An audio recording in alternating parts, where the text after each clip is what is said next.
In the right bottom corner of your TruckDash app, you can see a button, LoadBoard. This is a tool that may help you to match your drivers with loads offered by different load providers. To connect to use the LoadBoard, you have to connect a load provider or several load providers from the list of available.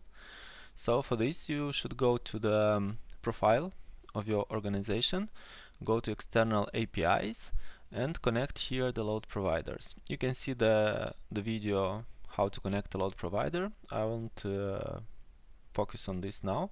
Here we have already connected a load provider, so the Coyote. Then we will go to our dispatch just to have a better visibility, and you can see here that I have assigned several drivers to me as their dispatcher. So now I can start the LoadBoard, and as you can see, the LoadBoard has started. I will pause it for a moment just to explain what is happening. So the LoadBoard is taking the position or the location, the dispatch location for each of your drivers, send this dispatch location to the load provider, and gets back loads that are matching the location of your driver and the date. So in this case, you can see that in a couple of seconds the system already found 2 load matches for my driver Adam Wright. Okay, and here in the table you can see the details on these loads. So the first one is the load number as provided by the load provider. Then you can see the type for the load, it's either a TL or LTL, the driver for whom this load has been found, the distance from the driver dispatch location to the origin of this load. So Adam Wright is currently located at 189 miles from Kalida, where this load can be picked up. Okay, you can see the type of the equipment that the customer needs for this load. So in this case, it's a van or reefer 53. Then you can see the route or the first and the last stop for this load. So this load is from Kalida to Swift Current. You can see the mileage, the number of stops. In case the client and the load provider has offered the information on the rate, then you can see it here. Otherwise, it will be a dash. And also you can see fetched. It means how many minutes ago this load has been fetched, because you will get loads permanently. So after a while, you can go back and see, for example, how old is the load. So if it was 10 minutes ago or 50 minutes ago fetched. Okay.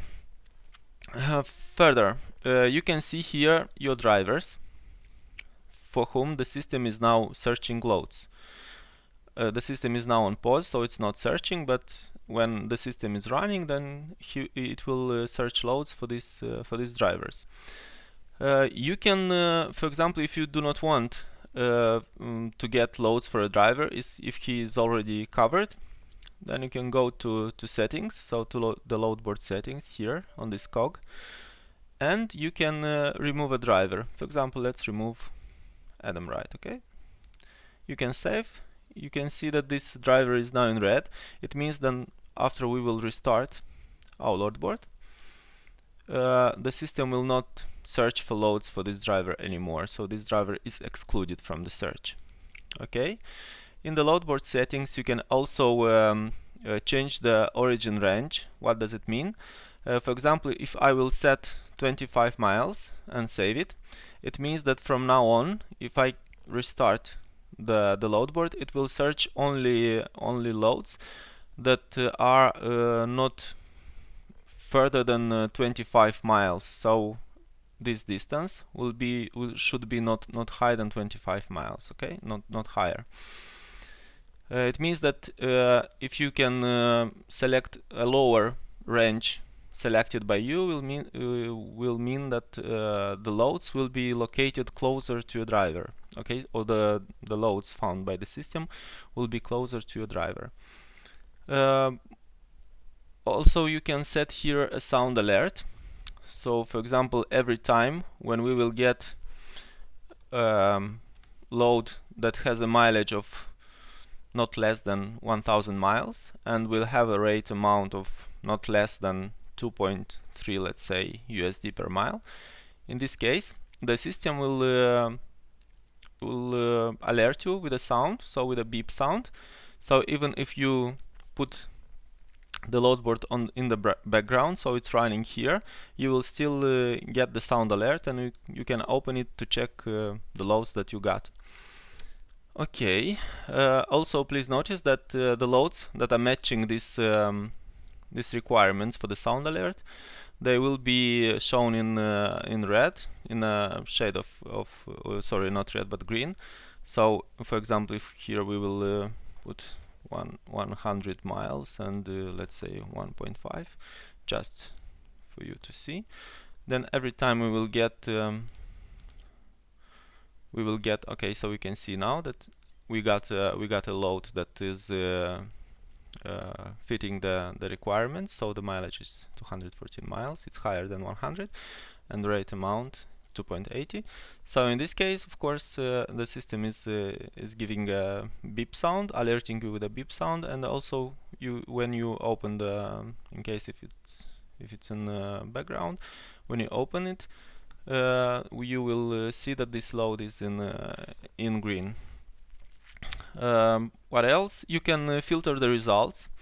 For example, let's say that we will have several to get several results, and let's say that you want to filter to see only the loads. For example, for Alexander Smith, let's say you can use a keyword for this.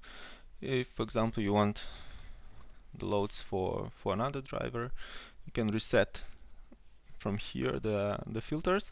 You can also, for example, filter the results by mileage. For example, let's say we want only the results that have more than 1000 miles, so no results at this moment, or the results with a minimum rate of 2 USD, for example, or let's say 3 USD. Yeah, you can reset the filters at any time. Okay. Further on, if you want to add, for example, beside your drivers that you have and the system is currently searching for loads for them, you can also add some custom drivers or some custom preferences, let's say. So in this case, let's say that I will add a custom. You can select one of the available drivers, but in this case you will only get the name and the type of the trailer. So it's just for your convenience to not search what type of trailer has this driver. And let's say I will call it custom. Okay, and let's say location from Miami. Okay, and it will be for today. And let's say to Chicago. Okay, and also you have to select the radius in miles on the destination. So let's say I will put 50 miles. It means that I want to get a load from Miami to Chicago in a range of 50 miles and in range of 50 miles from Chicago, in case it will not be exactly in Chicago. Okay, and you also can set this checkbox for LTL only. For example, if you already have a load for this driver from Miami to Chicago, but you also would like some LTL, and to search for some LTL for him from this from Miami to Chicago, you can put this check mark here, and the system will search only LTL. So okay, so in this case, as you can see, beside these drivers that we have here, so we have 5 active drivers, we added also a new, like a custom driver, yeah, or a custom setting, and the system will search now not only these 5 drivers, but also will search load matches for this custom driver too. Okay, you have here 3 buttons on the top. Okay, so you already saw that this one is for the settings. This one is for refreshing and pausing the load board. If the load board is on pause, so this header is gray, and it's gray here, it means that it's not searching for loads. And if it's green, it means that it's searching for loads. Usually every time that you open the load board, it should automatically start if everything's okay. If there's any problem, that you should see a notification that something's not right. Okay, if you want to put the load board in background, just click on this close button. It doesn't close the load board, it just puts it on background, so it means that it's still running and searching for loads, and you will still get the beep or the sound alert whenever a load will be found that is matching your settings. Okay, what else on this? So the filters, already saw how they work. List of drivers. Sometimes if you don't have any drivers, or if and no drivers and no custom drivers, for example, if I will, let's say, I will start this, okay, and I will remove all drivers. So I don't want to get loads for them, and I will also delete this custom driver. Then in this case, in a couple of seconds, the load board will stop automatically. So you see it got gray. It means that you have no drivers to search. So you will get here a notification. It says that you have no drivers available for search. They are either removed from search or they lack required data. Okay. I forgot to mention that if you click on this load number, you should be redirected to the website of this load provider to this load. So with a search filter already set for this load, so you can go to this load. You can see some other details that are not provided here. For example, you can set a code for this load on the load provider website. So this is important. If you click here, you will be redirected. So you will have probably to log into that into your account with that load provider. So in this case, with the account with Coyote. So log in on their page and see some other details on this load offer. Okay. At the moment, you can see the connected load providers and the available load providers. So you can see that at this moment there is one available load provider, but we will add more. Okay, that's all.